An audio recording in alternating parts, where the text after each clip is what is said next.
جب رب کی ذات لے گئی ہے تو اس پر قادر ہے۔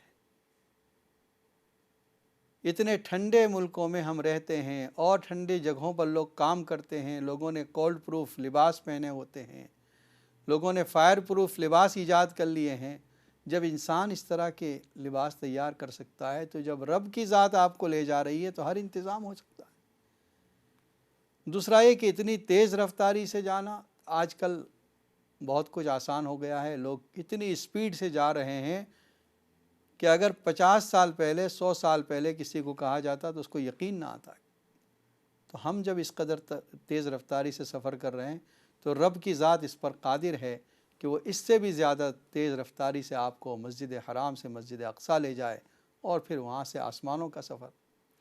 پھر یہ کہ رات کے کچھ حصے میں لیلم، یہ جو لیلن ہے یہ نکرہ ہے، اس کا مطلب کم وقت میں، رات کا پورا حصہ نہیں، پوری رات نہیں گئی بلکہ رات کے کچھ حصے میں یہ سفر ہوا ہے۔ یہ کیسے ہوا؟ اس کا جواب یہ ہے کہ دیکھیے، یہ سورج اور چاند کا نظام، یہ رات اور دن کا سسٹم، یہ سب اللہ تعالیٰ کے پاور میں ہے، اختیار میں ہے۔ یہ بات پاسبل ہے، ممکن ہے کہ جس وقت نبی اکرم صلی اللہ علیہ وسلم کو حتیم سے اٹھایا جا رہا ہے، براق پر سوار کیا گیا، اسی وقت سے یہ پورے اس نظام عالم کو روک دیا گیا، سوئچ آف کر دی گئی، اور جب آپ واپس آئے ہیں پھر یہ سوئچ آن کر دی گئی، چاہے کتنے گھنٹے گزرے ہوں، چاہے کتنے دن گزرے ہوں، یہ بات ممکن ہے۔ اور اللہ کی ذات پر ہمیں قدرت، ہمارا پورا عقیدہ ہے کہ اللہ کی ذات قادر ہے اس بات پر، اس لیے یہ بات ممکن ہے۔ پھر ایک سوال یہ ہوتا ہے، کیا نبی اکرم صلی اللہ علیہ وسلم نے رب کی زیارت کی؟ اس بارے میں یاد رکھیں، خود صحابہ کرام کے درمیان ڈیفرنس اوپینین موجود ہے۔ حضرت عائشہ رضی اللہ تعالیٰ عنہ فرماتی ہیں کہ نہیں، زیارت نہیں کی۔ وہ فرماتی ہیں میں نے نبی اکرم صلی اللہ علیہ وسلم سے اس بارے میں پوچھا تو آپ نے فرمایا نور انا اراہ، کہ وہ تو ایک نور ہے، میں اسے کیسے دیکھ سکتا ہوں۔ اور قرآن کی آیت ہے لا تدرکہ الابصار وہو یدرک الابصار، آنکھیں اس کی احاطہ نہیں کر سکتی، وہ آنکھوں کا احاطہ کر سکتا ہے۔ یعنی وہ اللہ تعالیٰ ہماری آنکھوں کو دیکھ سکتا ہے، ساری کائنات کو دیکھ سکتا ہے، ہماری آنکھیں رب کو نہیں دیکھ سکتی۔ ہاں، یہ عقیدہ ہمارا مضبوط ہے کہ آخرت میں اللہ کی زیارت نصیب ہوگی۔ سورہ قیامہ میں ہے وجوہ یومئذ ناظرۃ الی ربها ناظرہ، جس دن بعض چہرے تر و تازہ ہوں گے، رب کی طرف دیکھ رہے ہوں گے، یہ دیکھ رہے ہوں گے زیارت۔ اور حدیث میں نبی اکرم صلی اللہ علیہ وسلم نے فرمایا انکم سترون ربکم، ان قریب تم اپنے رب کو دیکھو گے، اور کوئی بھیڑ بھاڑ کرنے کی ضرورت نہیں۔ جس طرح دن کے وقت میں جب کوئی بادل بھی نہ ہو، سورج نکلا ہوا ہو، ملینز اور بلینز آدمی دنیا میں اگر سورج کو دیکھنا چاہیں سب کو نظر آئے گا، اپنی جگہ پر کھڑے کھڑے دیکھ سکتے ہیں۔ ٹھیک اسی طرح رب کی زیارت جنت میں اس طرح پر ہوگی، لیکن دنیا کے اندر اس دنیا کی آنکھوں کے ساتھ نہیں دیکھا جائے گا۔ حضرت موسیٰ علیہ السلام نے بھی درخواست کی تھی رب ارنی انظر الیک قال لن ترانی ولکن انظر الی الجبل۔ حضرت موسیٰ علیہ السلام کو اللہ نے فرمایا کہ تم نہیں دیکھ سکتے، پہاڑ کی طرف دیکھو، تجلی نازل ہو رہی ہے۔ جب تجلی نازل ہوئی کیا ہوا؟ فلما تجلی ربہ للجبل جعلہ دکا وخر موسیٰ صعقا، پہاڑ ٹکڑے ٹکڑے ہو گیا اور موسیٰ علیہ السلام بے ہوش ہو گئے۔ حالانکہ موسیٰ علیہ السلام طاقتور ہیں، نبی ہیں، نبی کو اللہ تعالیٰ مزید طاقت دیتا ہے، لیکن پھر بھی موسیٰ علیہ السلام اس تجلی کو برداشت نہیں کر سکے۔ تو معلوم ہوتا ہے آخرت میں رب کی زیارت نصیب ہوگی۔ ایک سوال یہ ہوتا ہے کہ نبی اکرم صلی اللہ علیہ وسلم کا یہ پورا سفر جو ہے، صحابہ کرام اس کو ذکر فرماتے ہیں، اس کا حاصل کیا ہے؟ یعنی اس سے حاصل کیا ہوا، فائدہ کیا ہوا؟ سبق ملا ہے یہ معراج مصطفیٰ سے مجھے کہ عالم بشریت کی زد میں ہے گردوں۔ اقبال کا کلام ہے، عروج آدم خاکی سے انجم سہ میں جاتے ہیں، عروج آدم خاکی سے انجم سہ میں جاتے ہیں، کہ یہ ٹوٹا ہوا تارا مہ کامل نہ بن جائے۔ بتلا دیا گیا کہ پورا نظام جو کچھ ہے انسان کے لیے ہے، اور آپ صلی اللہ علیہ وسلم کو اتنا عظیم سفر طے کرایا گیا، دنیا والوں کو بتایا گیا کہ تمہاری کوششیں ہمارے نبی محمد صلی اللہ علیہ وسلم کے بارے میں یہ ہے کہ آپ کو ذلیل کیا جائے، آپ کو رسوا کیا جائے، آپ پر ظلم کیا جائے، لیکن ہم آپ کو ایسے مقام پر لے جائیں گے جہاں آج تک کوئی انسان نہیں پہنچا۔ وہ مقام جہاں پر جبرائیل کی بھی انتہا ہو گئی۔ بدو گفت سالار بیت الحرام، جس وقت نبی صلی اللہ علیہ وسلم نے جبرائیل سے کہا کہ اب تک ساتھ چلے ہیں، آگے بھی ساتھ چلیے، تو جبرائیل نے کہا کہ نہیں، یہ میری مجال نہیں، اب آپ صرف اکیلے آگے جائیں گے۔ معراج کا یہ واقعہ بتلا رہا ہے کہ عالم بشریت کی زد میں ہے گردوں۔ نبی اکرم صلی اللہ علیہ وسلم کو اللہ نے یہ مقام عطا فرمایا ہے جو کسی نبی کو حاصل نہیں ہوا۔ ہماری بہن نے جو سوال کیا تھا، وہ سوال یوں تھا کہ کوئی غیر مسلم بیوی کے ساتھ اس کا تعلق تھا، اولاد بھی جو ہوئی وہ غیر مسلم رہی، اب اس نے کچھ وصیت کی گئی کر کے گیا ہے اور اس کا انتقال ہو گیا ہے، تو اس مال کے بارے میں کیا کیا جائے گا؟ دیکھیے، اسلامی وصیت اور اسلامی میراث کا جو قانون ہے، اس کے اعتبار سے غیر مسلم وارث نہیں بنتا، تو اس کا مطلب ان کی بیوی وارث نہیں بنے گی، ان کی اولاد وارث نہیں بنے گی۔ ہاں، جو وصیت ہے اپ ٹو 33% ان کے لیے ہوگی، کہ اگر ان کا مال 1000 پاؤنڈ ہے تو 333 پاؤنڈ یہ ان کو دیا جا سکتا ہے وصیت کے اعتبار سے، اس سے زیادہ نہیں ہوگا۔ باقی جو مال ہے اس میں بھائی بہن وارث ہوں گے، بھائی کو 2 حصے دیے جائیں گے اور بہن کو 1 حصہ دیا جائے گا۔ ایک اور کالر لائن پر موجود ہے۔ السلام علیکم ورحمۃ اللہ وبرکاتہ۔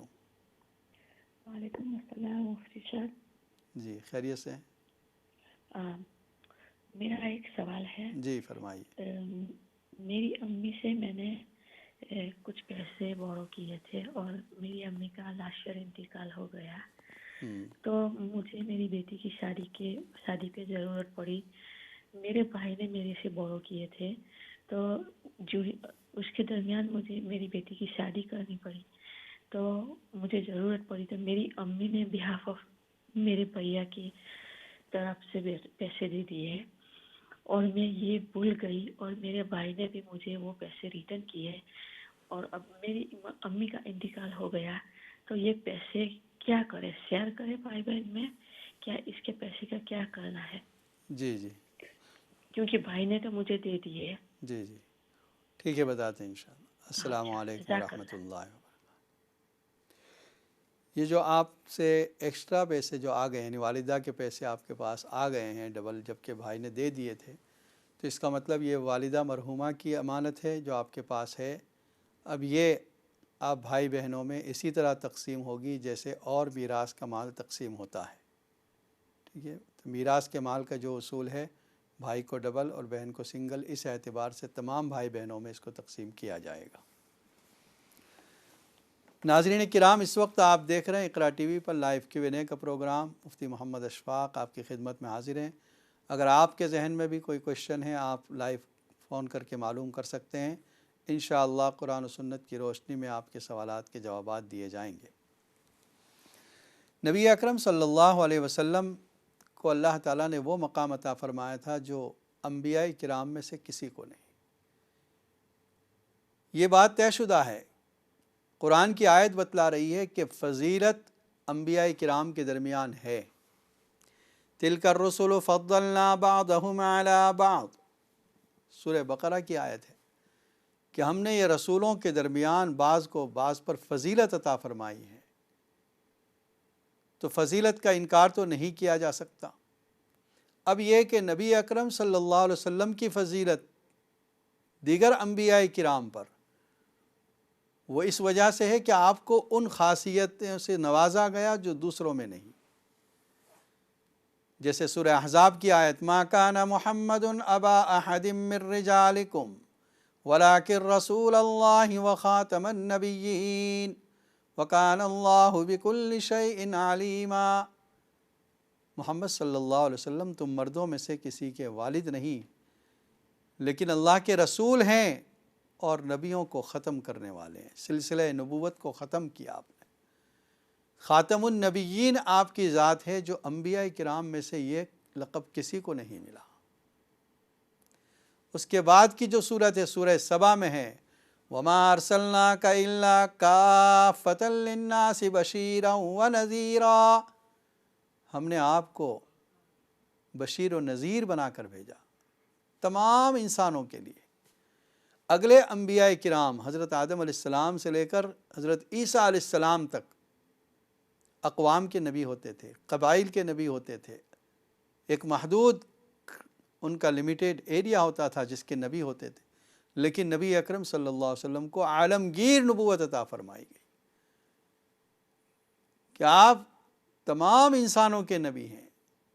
کوئی اس میں فرق نہیں، چاہے گورا ہو، چاہے کالا ہو، چاہے عربی ہو، چاہے عجمی ہو. دنیا کے کسی بھی علاقے میں رہنے والا شخص اس کے لیے آپ کی نبوت ہے. تو اس کا مطلب یہ بھی ایک فضیلت کی چیز ہوئی. تیسری آیت سورہ انبیاء کی وَمَا أَرْسَلْنَاكَ إِلَّا رَحْمَةً لِلْعَالَمِينَ. ہم نے آپ کو رحمت عالم بنا کر بھیجا. یہ لقب بھی کسی نبی کا نہیں جو اللہ نے آپ کو عطا فرمایا. اور ایک حدیث میں نبی اکرم صلی اللہ علیہ وسلم فرماتے ہیں کہ مجھے کچھ ایسی چیزیں دی گئیں جو اگلے انبیاء کو نہیں دی گئیں. اس کا مطلب یہ بھی فضیلت کی چیزیں ہیں. جعلت لی الارض کلھا طہورا ومسجدا. میرے لیے اللہ نے پوری زمین کو پاکی کا ذریعہ اور سجدے کی جگہ بنا دی کہ اگر پانی نہ ہو تیمم کر کے اسی زمین پر تیمم کر لو، دنیا کے کسی بھی علاقے کی زمین ہو. اور سجدے کی جگہ کہ اگلی امتوں میں یہ ہوتا تھا کہ اگلی امتوں کے لیے سجدے کی خاص جگہ ہوتی تھی جہاں پر وہ سجدہ کرتے تھے، جہاں پر نماز عبادت کیا کرتے تھے. نبی اکرم صلی اللہ علیہ وسلم کے لیے کوئی خاص جگہ نہیں بلکہ امت کے لیے عام ہے، دنیا میں جہاں کہیں بھی وہ ہو نماز پڑھ سکتے ہیں. اور فرمایا احلت لی الغنائم، میرے لیے مال غنیمت کو حلال کیا گیا. اس سے پہلے انبیاء کو اور ان کی امت کے لیے حلال نہیں تھا. اور پھر فرمایا نصرت بالرعب مسیرۃ شہر، ایک مہینے کی مسافت سے مجھے میرا رعب ڈال دیا جاتا ہے. اوتیت جوامع الکلم، مجھے جوامع الکلم عطا کیے. مختصر جملہ ہے اور معنی بہت زیادہ ہے. جیسے لا دین لمن لا عہد لہ، لا ایمان لمن لا امانت لہ. یہ چھوٹے چھوٹے جملے ہیں اور اس میں مضامین بہت ہیں. الدین و النصیحۃ. تو نبی اکرم صلی اللہ علیہ وسلم کو معراج کے ذریعے بھی فضیلت عطا کی گئی کہ آپ نے جو معراج کا سفر کیا انبیاء کرام میں سے کسی کو یہ سفر حاصل نہیں ہوا. آپ دیکھ رہے ہیں اقرا ٹی وی پر لائیو Q&A کا پروگرام، اور دعا کرتے ہیں ان تمام لوگوں کے لیے جو اس وقت بیمار ہیں اور جو پریشان حال ہیں، اللہ تعالیٰ ان کی پریشانیوں کو دور فرمائیں. جو بیمار ہیں اللہ تعالیٰ ان کو شفاء کاملہ عاجلہ عطا فرمائے. اللہم صلی علی سیدنا محمد وعلی آل سیدنا محمد وبارک وسلم. ربنا آتنا فی الدنیا حسنۃ وفی الآخرۃ حسنۃ وقنا عذاب النار وقنا عذاب القبر وقنا عذاب الحشر وقنا عذاب الدین واحشرنا یوم القیامۃ مع المتقین والابرار. ربنا اغفر لنا ولاخواننا الذین سبقونا بالایمان ولا تجعل فی قلوبنا غلا للذین آمنوا ربنا انک رؤوف رحیم. اللہم انا نسألک الہدی والتقی والعفاف والغنی. اللہم انا نسألک علما نافعا وعملا صالحا ورزقا واسعا وشفاء من کل داء. اللہم وفقنا لما تحبہ وترضى وجعل آخرتنا خیرا من الاولی. اے اللہ ہمارے گناہوں کو معاف فرما، خطاؤں سے درگزر فرما، ہر شر سے، ہر مصیبت سے، حادثے سے ہماری حفاظت فرما. ہم میں جو بیمار ہو ان سب کو شفاء کاملہ عاجلہ عطا فرما. جو پریشان حال ہے ان کی پریشانیوں کو دور فرما. جو مقروض ہیں ان کے قرض کی ادائیگی آسان فرما. ہماری تمام دعاؤں کو نبی اکرم صلی اللہ علیہ وسلم کے صدقے میں قبول فرما. سبحان ربک رب العزت عما یصفون وسلام علی المرسلین والحمد للہ۔ السلام علیکم ورحمۃ اللہ۔